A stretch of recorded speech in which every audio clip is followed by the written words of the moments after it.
Halo guys, apa kabar kalian? Tetap sehat dong pastinya.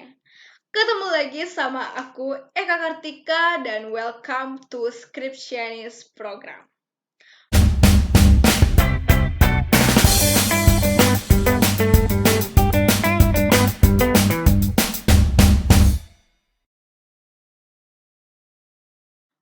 Buat kalian yang relate, silahkan boleh banget cek playlist aku di YouTube.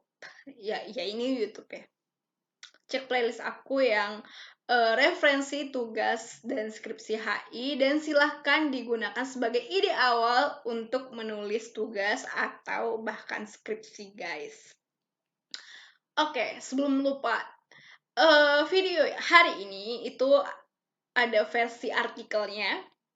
Buat kalian yang suka membaca, boleh banget langsung ke website di bawah ini, atau aku ntar masukin linknya di description box. Bisa kalian cek di sana dan langsung baca artikel-artikel atau tulisan-tulisan aku yang ada di sana.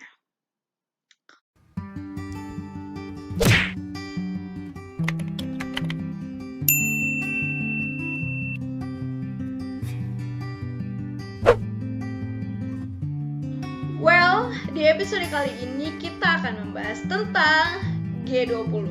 Kayaknya lagi rame-rame banget yang ngomongin G20, apalagi di Instagramnya Kementerian Luar Negeri. Dan hari ini kita akan bahas G20 lagi ya. Aku harap kalian semakin mengerti banyak tentang G20.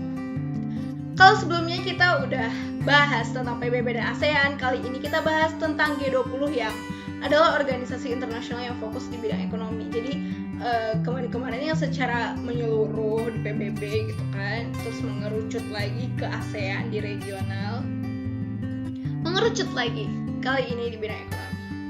Well, tanpa berkicau lebih lama lagi, kayak burung aja berkicau, kita langsung ke pembahasannya. Apa itu G20?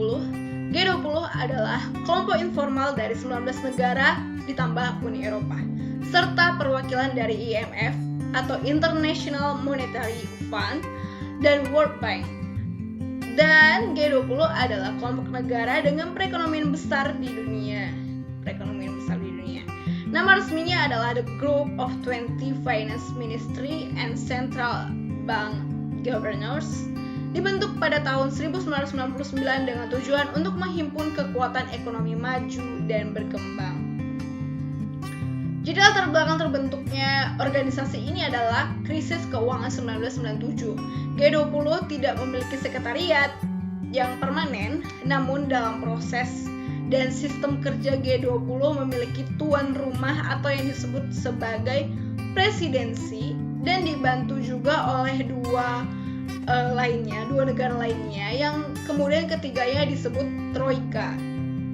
Jadi yang menjabat itu ada 3 guys, selain presidensi ada 2 pendampingnya gitu. Troika dipilih berdasarkan sistem rotasi kawasan dan berganti setiap tahunnya. Troika terdiri dari presidensi tahun berjalan, presidensi tahun sebelumnya, dan presidensi tahun selanjutnya yang secara intensif melakukan koordinasi berkesinambungan tentang agenda dan prioritas G20 itu. Dan pertemuan pertama berlangsung di Berlin, Jerman pada tahun 1999 di tanggal 15 sampai 16 Desember dengan tuan rumah Jerman dan Kanada. Presidensi tahun 2021 ini adalah Italia, dan kabar baiknya adalah Indonesia pada tahun 2021 ini adalah anggota Troika, di mana pada tahun 2022 nanti Indonesia akan menjadi tuan rumah G20 atau presidensi G20. Jadi sebenarnya kita punya beberapa tahun ke depan kita punya tugas yang cukup berat ya. Di tahun 2022 ada G20, di tahun 2023 kita malah mengetuai ASEAN. Jadi sekarang ini kayaknya para petinggi-petinggi, maksudnya para tim-tim yang udah mungkin dibentuk udah pada sibuk buat mempersiapkan menjadi chair di ASEAN dan juga menjadi presidensi di G20 ini. Oke, sejak tahun 2008, pertemuan G20 sudah mengalami upgrade ke KTT yang dilakukan setiap tahun. Jadi sebelumnya kayaknya belum punya jadwal yang yang tetap gitu. Nah, sejak 2008 G20 sudah upgrade ke KTT dan dilakukan setiap tahun.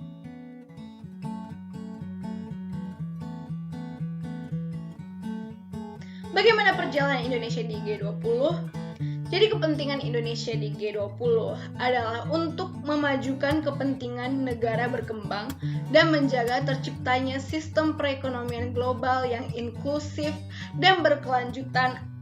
Antara lain ada usulan pembentukan Global Expenditure Support Fund, menghindari pembahasan exit strategi paket stimulus fiskal yang dapat merugikan negara berkembang, dan mendorong tercapainya konsensus selaku bridge builder.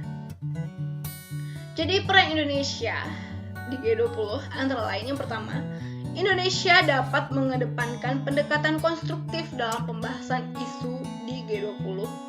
Dan semangat G20 yang mendorong equality, trust building, dan berorientasi solusi menjadikan forum G20 menjadi forum yang demokratis di mana semua negara mempunyai kesempatan untuk speaking on equal footing dengan negara manapun.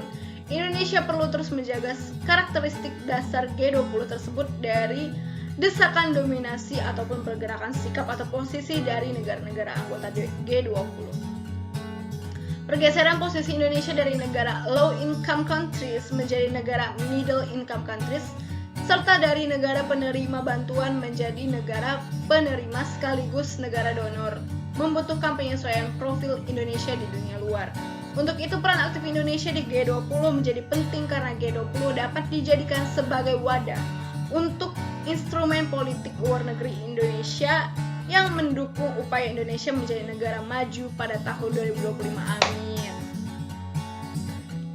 Dan mengingat Indonesia mempunyai cukup banyak success story dalam program pembangunan, partisipasi Indonesia dalam G20 dapat digunakan untuk mengedepankan pengalaman Indonesia sebagai kontribusi global Indonesia dalam kontribusi global Indonesia dalam pembahasan forum G20. Dan pada KTT Petersburg misalnya, Indonesia menjadi contoh sukses pengalihan subsidi BBM tidak langsung menjadi subsidi langsung atau program BLT. Indonesia dapat bekerja sama dengan Bank Dunia dan OECD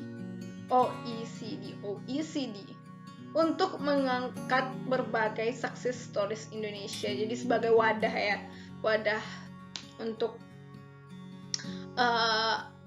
untuk berbagi kisah success story. Indonesia adalah satu-satunya negara Asia Tenggara yang bergabung dalam G20. Dan pada tahun 2020 mendatang Indonesia akan menjadi presidensi G20. Dengan kata lain, saat ini sudah menjadi bagian dari Troika. Jadi intinya kepemimpinan Indonesia sebenarnya udah mulai dari sekarang, dari saat ini. Hal ini mungkin akan menjadi kesempatan bagi Indonesia untuk lebih mengembangkan diri lagi, ya menyebarkan pengaruh, maybe. Diprediksi bahwa Indonesia dan presidensi tahun 2022 nanti adalah momentum pemulihan ekonomi global, sama kayak ASEAN juga fokusnya di kebangkitan ekonomi lagi setelah pandemi. Dan tanggung jawab dan kesempatan yang Indonesia punya memiliki tugas untuk menentukan tema, menentukan agenda, dan menentukan berbagai aktivitas di G20 pada saat presidensi nanti. Jadi sebenarnya Kemenlu tuh udah buat kayak tim untuk mempersiapkan hal ini gitu. Dan Indonesia akan mengarah dalam pembahasan tentang krisis COVID, perekonomian pasca krisis, membangun ketahanan ekonomi global untuk krisis di masa depan. Jadi kayak tindakan preventif bukan kayak persiapan. Kalau misalnya ada krisis lagi di masa depan, gimana kita mempersiapkan ketahanan ekonomi kita dari sekarang gitu. Dan kita nggak tahu apa yang terjadi di masa depan. Terus Kajian secara umum yang sedang dipersiapkan oleh Indonesia adalah terkait ekonomi digital dan peningkatan produktivitas serta kualitas SDM. Dan untuk info lebih lanjut dapat diakses di website atau media sosial BPPK Kementerian Luar Negeri. Oke guys, jadi itu aja untuk hari ini tentang Indonesia dan G20 Scriptionist. Kalau kalian misalnya mau nulis skripsi atau nulis tugas tentang G20, bisa langsung ke website yang tadi aku kasih tahu, website atau media sosialnya BPPK Kemenlu.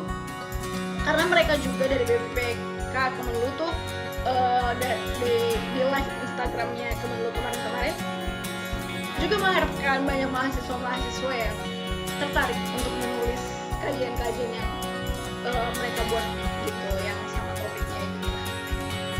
Oke guys, jadi itu aja dia untuk hari ini. Aku harap kalian bisa lebih banyak tahu tentang G20. Terima kasih sudah nonton, jangan lupa like, komen, dan share video ke semua teman-teman kalian dan semua saudara, semuanya, siapapun boleh di-share, dan sampai ketemu di video selanjutnya. Dadah!